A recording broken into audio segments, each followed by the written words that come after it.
What's going on, everyone? Hope you're doing well. In this video, we will be talking about the carnivore diet. And I'm sure you've heard of the carnivore diet by now. People who only eat meat, or at least that's the main concept. But there are a bunch of twists to it. Some people eat eggs and cheese, other people will eat organ meats, some might even eat fruit and honey, but almost no one eats vegetables. People on a carnivore diet have claimed that they've lost tons of weight, felt better mentally and physically, and some even claimed that serious health issues such as autoimmune disease have completely gone away. One good thing about the carnivore diet is that your blood sugar levels will be pretty stable since you're not getting a bunch of blood sugar spikes from carbohydrates. People also see this in the keto diet, but this diet is ridiculed because people aren't eating the amazingly healthy vegetables that we were told to eat when growing up. Also, the diet includes getting almost all of a person's calories from fat and protein. You might be thinking, how can someone live without carbohydrates? Or those people are totally going to get clogged arteries from all of the saturated fats they're eating. A lot of people do worry about the high fat intake of this diet. Many do see an increase in LDL or bad cholesterol, which has been strongly linked to higher risk of heart disease. However, to my knowledge, those studies are looking at people who already have some underlying disease or issue, and their diet might include many processed foods. I strongly believe that LDL alone cannot predict atherosclerosis or plaque buildup within our arteries, and that a full picture of LDL particle size, HDL, and triglyceride ratios should be considered. Now, with that said, research has shown that saturated fat is not bad for us, but anything in excess can be harmful. Now I'll tell you about my experience with the carnivore diet. My diet included muscle meats, organ meats, eggs, butter, animal fats such as suet, bone broth, fruit, and honey. I ate this way 80 to 90% of the time for about 2 straight months, and honestly, it was really nice. I had great energy and almost never had any afternoon slump.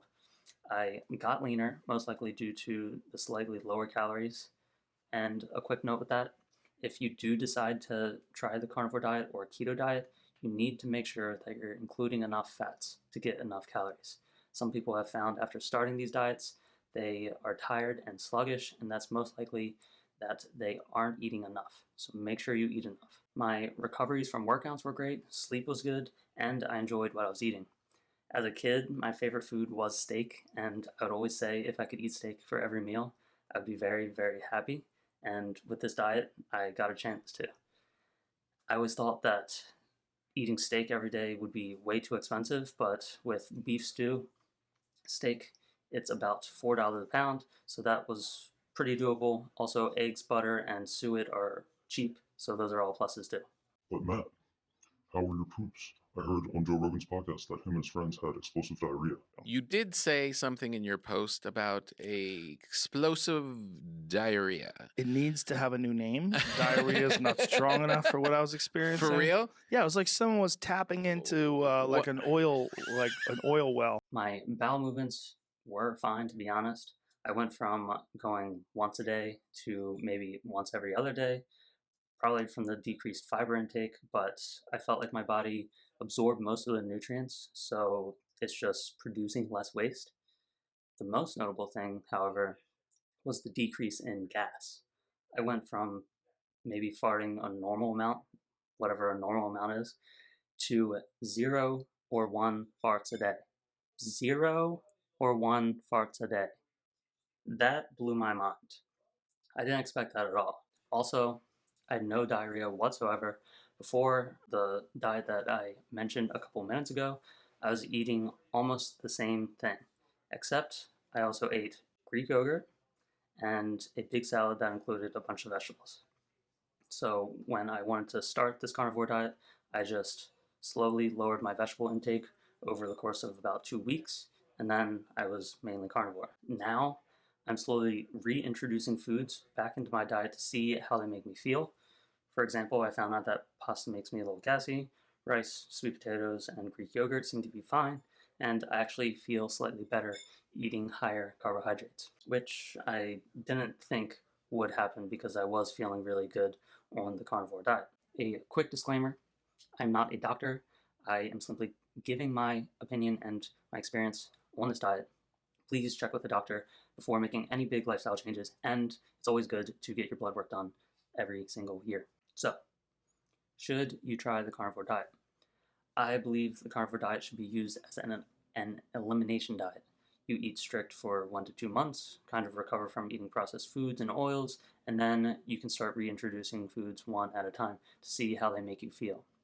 Then you can go from there. If a certain food makes you feel bad, then maybe you eat less of that food. If you feel great on the carnivore diet, keto diet, whatever diet, then keep eating that way. The biggest thing is that we've reduced the amount of processed foods and oils that we consume in our eating habits. That is the quickest way we're going to feel better from foods.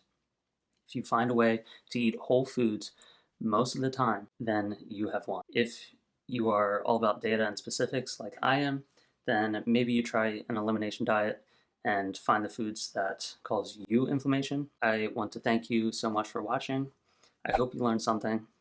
Please like, subscribe, and share the video out to anyone you think could benefit from it. And I will see you in the next video. See ya.